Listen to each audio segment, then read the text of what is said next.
Europe has spent more than 100 billion euros defending a war on its own soil. It severed decades of energy dependence on Russia almost overnight, absorbed the resulting inflation and industrial strain, and opened its borders to millions of displaced people. Now it stands at the threshold of something even larger, long-term security guarantees that could bind European nations to Ukraine for generations. And yet ask where the strategic framework for this entire effort was actually written, and the answer is uncomfortable. Not in Brussels, not in Paris, not in Berlin, largely in Washington. This is the paradox sitting beneath the headlines. Europe absorbs the overwhelming share of the economic and human consequences. America, 4,000 miles away, shapes the objectives.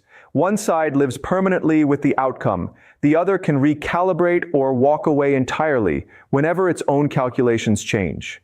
That paradox has recently become impossible to ignore. Russian forces have made steady gains across the Donbas. Putin has floated conditional terms for negotiation.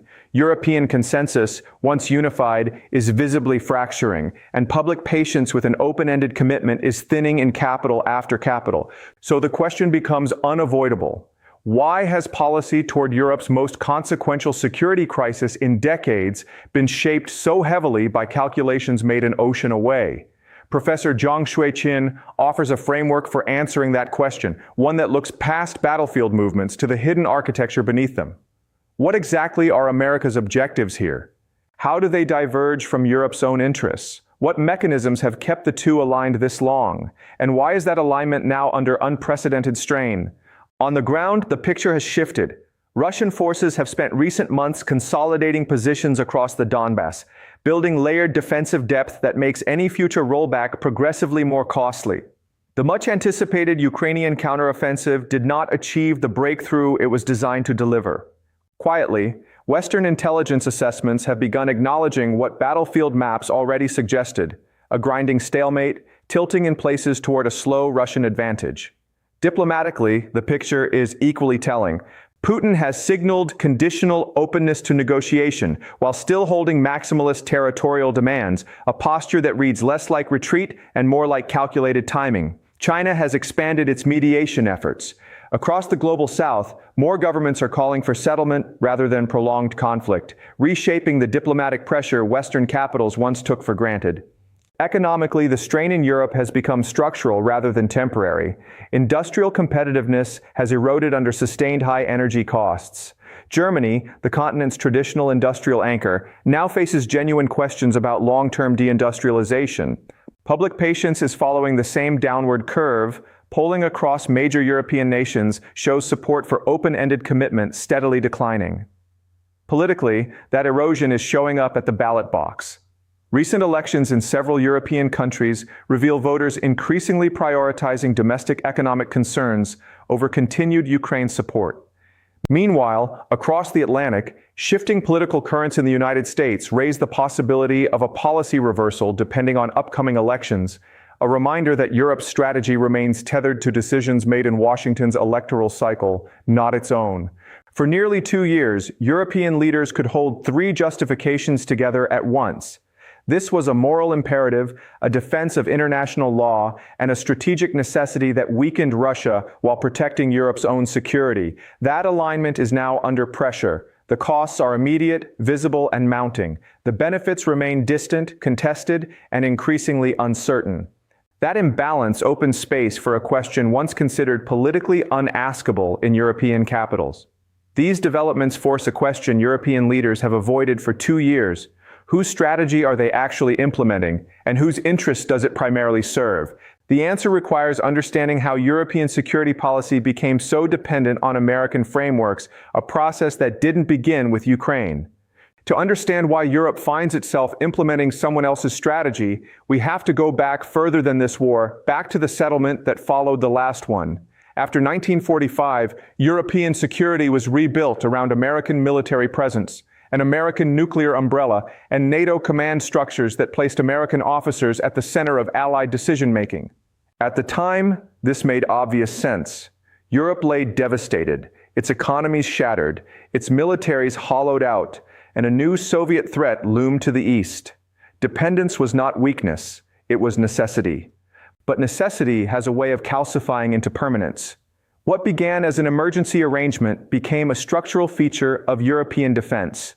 National defense industries either atrophied or were absorbed into American-centered procurement systems, tying European militaries to American equipment, logistics, and standards for decades to come. NATO's command architecture embedded American authority at its core, so that even collective European decisions moved through channels shaped in Washington. Intelligence sharing followed the same pattern. European capabilities remained fragmented and unequal, while the Five Eyes network gave America a scope of awareness no single European state could match. Nuclear deterrence stayed almost exclusively American, with French and British arsenals standing as the exceptions that proved the rule rather than a genuine alternative. There were attempts to break from this pattern. France's partial withdrawal from NATO's integrated command structure signaled ambition toward independence, yet French forces remained woven into the alliance in practice. The European defense community, envisioned as a genuine continental alternative, collapsed before it could mature. Later, the Common Security and Defense Policy offered coordination without the authority to act independently on matters of real consequence. The end of the Cold War might have been the moment for recalibration. Instead, NATO expanded eastward, an American strategic priority that generated new European commitments rather than new European autonomy. When crises followed, the pattern held. In 2008, Georgia. In 2014, Crimea.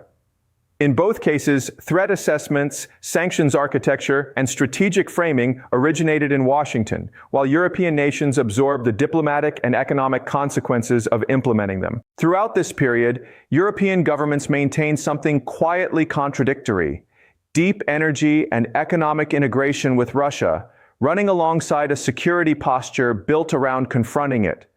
That contradiction wasn't resolved so much as compartmentalized, managed rather than confronted. One episode stands out as the exception that tests the rule. The 2015 Minsk agreements represented a genuine European attempt at independent mediation, led by France and Germany, without Washington at the table. Their failure to hold did not just fail to end the conflict in eastern Ukraine, it reinforced for nearly a decade the assumption that only an American-led framework could produce lasting results. This history reveals something crucial. European Ukraine policy didn't emerge from an independent European strategic calculation. It followed a template built over 70 years, one engineered to serve a particular set of interests, not necessarily Europe's own. To understand whose interests, we need to examine what America actually gains from the current Ukraine policy framework, calculations that remain largely unspoken in public discourse. To understand the strategy Europe is implementing, we have to separate the public rationale from the strategic logic beneath it. Professor Zhang Xueqin's analysis suggests these operate on distinct layers, and each layer reveals interests that diverge from Europe's own. The first layer concerns Russia itself. The American objective was never simply the restoration of Ukrainian territory. It was, more fundamentally, the degradation of Russian military capability and economic strength, reducing Moscow's capacity to challenge American interests on the global stage, particularly in any future confrontation involving China. Viewed through this lens, a prolonged conflict serves that objective better than a swift resolution would. Extended fighting drains Russian resources over time. It exposes weaknesses in Russian military doctrine and equipment for the world, and for Beijing, to observe. It justifies sustained economic isolation, and it prevents Moscow from redirecting its attention and resources toward other theaters where it might otherwise compete with American priorities. The second layer concerns Europe, not as a partner with shared objectives, but as a theater where American interests intersect with European vulnerability. Rising European defense budgets flow disproportionately toward American defense contractors, whose order books have expanded accordingly. Energy dependence has not disappeared. It has relocated from Russian pipelines to American liquefied natural gas and the suppliers within Washington's orbit. Ambitions toward genuine European strategic autonomy remain subordinated to NATO's American-led command structure, and European industrial competitiveness, burdened by energy costs far higher than its American counterpart, finds itself handicapped in exactly the markets where it once competed most effectively. The third layer extends to China. The Ukraine conflict has functioned, whether by design or convenient consequence, as a live test of the economic isolation architecture that could one day be turned against Beijing. It has forced European alignment against a power whose economic entanglement with Russia posed complications for Washington's broader strategic posture. And it has demonstrated, visibly and repeatedly, the costs of challenging an American-led international order, a demonstration effect with implications well beyond Eastern Europe. The fourth layer is domestic. Sustained conflict justifies elevated defense spending.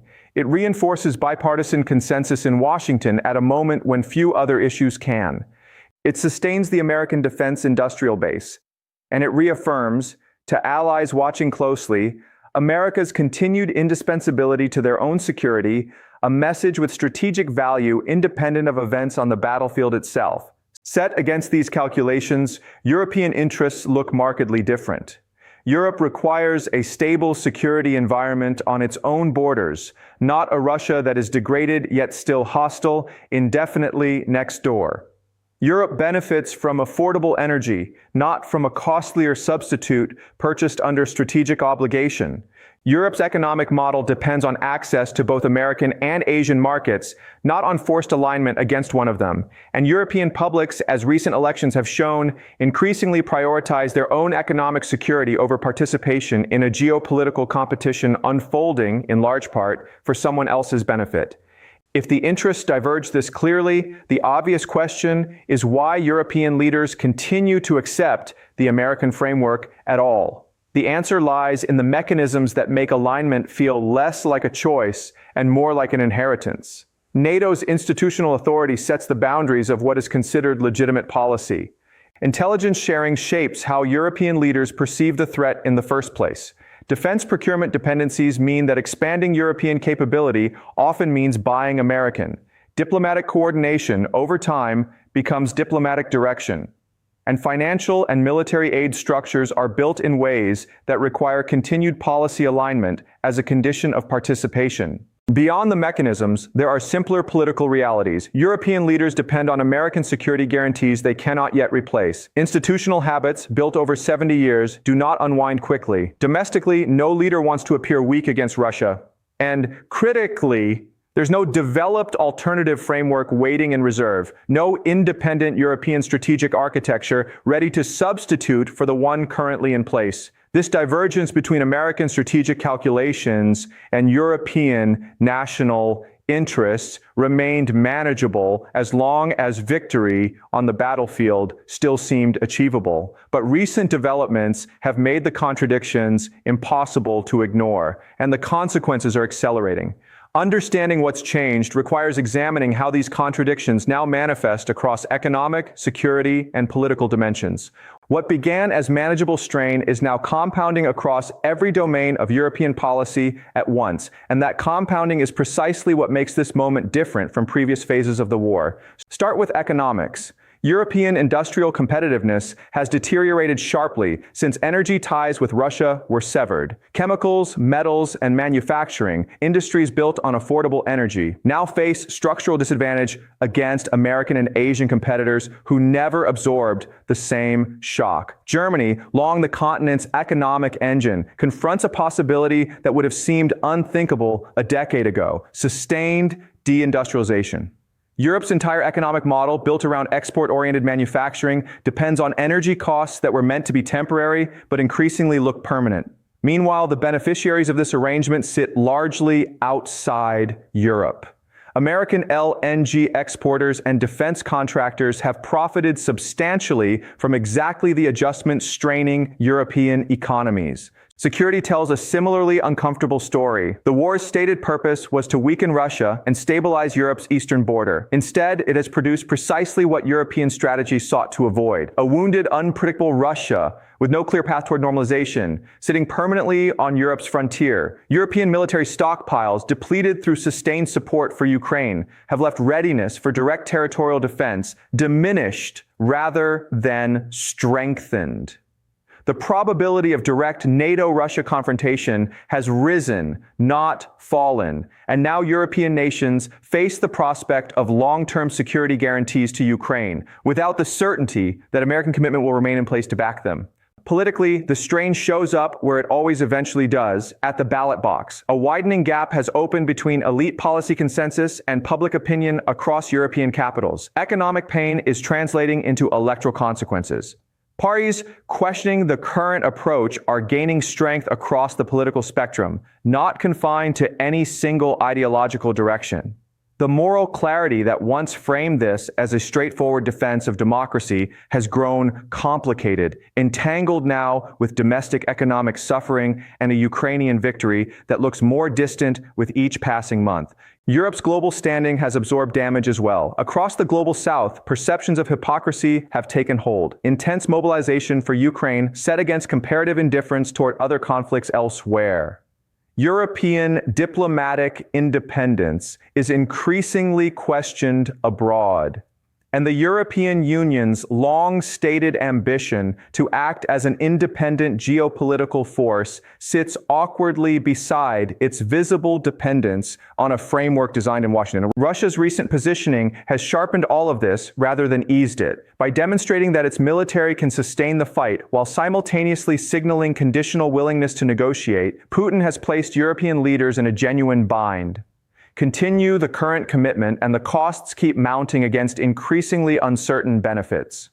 Pursue engagement instead, and it requires breaking visibly from an American-led consensus that has structured European policy for 2 years, and in a deeper sense, for 70. That is the dilemma now facing European capitals. Maintain the current course and risk economic decline paired with political instability at home. Break from it and risk the withdrawal of security guarantees along with an institutional crisis inside the alliance itself. These mounting contradictions force European leaders toward impossible choices, and the options available are narrower and more consequential than most analysis acknowledges. So what can European leaders actually do? The realistic scenarios are limited, and none offer easy solutions. Given these constraints, 4 realistic pathways emerge, none of them clean, each carrying distinct requirements and risks. The first is continued alignment. European nations maintain the current policy despite mounting costs, hoping for eventual Russian collapse or renewed American commitment. This path requires sustained public tolerance for economic pain, continued financing capacity, credible American security guarantees, and a Ukrainian military capable of holding the line indefinitely. The risks compound with time, progressive economic decline, deepening political instability, and exposure if American policy shifts unexpectedly, leaving Europe committed to a confrontation it can no longer fully fund or defend. Its likelihood is diminishing, yet it remains the default outcome, sustained less by strategic logic than by institutional inertia and the absence of any agreed alternative. The second is a European-led negotiated settlement. Major powers, most plausibly France and Germany, pursue an independent diplomatic initiative toward territorial compromise and new security arrangements. This would require breaking visibly from the American-led consensus, building alternative security frameworks nearly from scratch, accepting Russian territorial gains as a starting premise, and securing Ukrainian agreement despite an outcome few in Kyiv would welcome. The risks are severe. American withdrawal of security guarantees, institutional crisis within NATO, domestic accusations of appeasement, and no guarantee Moscow would accept terms brokered without Washington. This path is becoming more plausible, but it remains constrained by exactly the dependencies described earlier. The third is transactional bifurcation, individual states quietly pursuing bilateral economic normalization with Russia while maintaining public alignment on security. This requires tolerating the gap between declared policy and private dealings, accepting a 2-tier Europe, and hoping Washington tolerates the defections. Evidence of this pathway already exists at the margins, with certain governments serving as early templates. Its risks include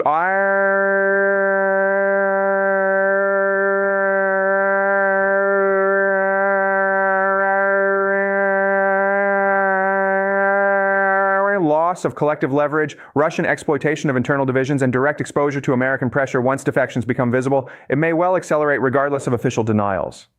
The fourth is forced reorientation, an abrupt American policy shift driven by elections, a pivot toward China or domestic priorities, compels rapid European adjustment without preparation. This would demand crash development of independent security frameworks, direct negotiations with Russia from a position of weakness, and management of a chaotic transition under pressure. The risks here are the most severe of any scenario: a security vacuum, maximalist Russian demands, internal European crisis, and a collapse in global credibility. Its timing is uncertain, but its plausibility should not be underestimated. Across all four scenarios, the same structural constraints reassert themselves. Defense dependencies prevent any swift move toward independent policy. Economic integration with Russia, despite years of deliberate decoupling, still limits how sustainable confrontation truly is.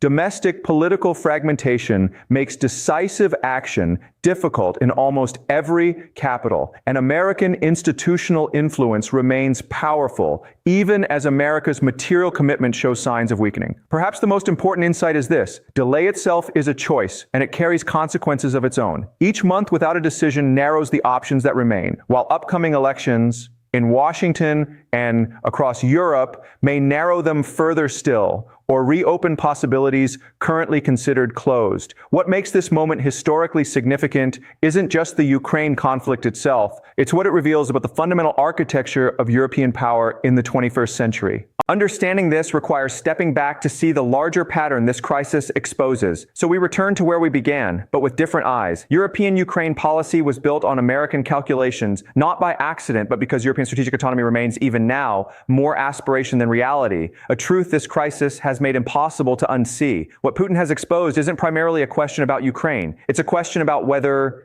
European nations can pursue genuinely independent strategy once their interests diverge from Washington's, or whether 7 decades of dependence have hardened into constraints that hold even when the costs fall overwhelmingly on Europe itself. Professor Zhang's analysis illuminates what most commentary quietly avoids: the actual mechanics by which American strategic preferences become European policy, despite this profound asymmetry of consequence. This matters far beyond Ukraine, because the same mechanics will shape how Europe responds to whatever comes next. Confrontation with China, instability in the Middle East, migration driven by climate disruption, economic competition among the major powers. This crisis functions as a test case. Can Europe build independent strategic frameworks, or will it remain a theater where other powers pursue their own interests with European resources? The contradictions we've traced suggest the current model cannot hold indefinitely, yet the dependencies sustaining it remain largely intact. European leaders now face a choice deferred for decades: accept the real costs of genuine strategic autonomy, including independent defense capability and the willingness to occasionally break from American preferences, or accept that European policy will keep being shaped primarily by calculations made elsewhere. Ukraine will not be the last crisis to raise this question. It may simply be the moment when avoiding it stops being possible. The question isn't whether European leaders will eventually confront this contradiction. Recent developments have made that confrontation inevitable. The question is whether they'll do so by choice and design or by crisis and necessity. Based on current trajectories, the answer is becoming increasingly clear.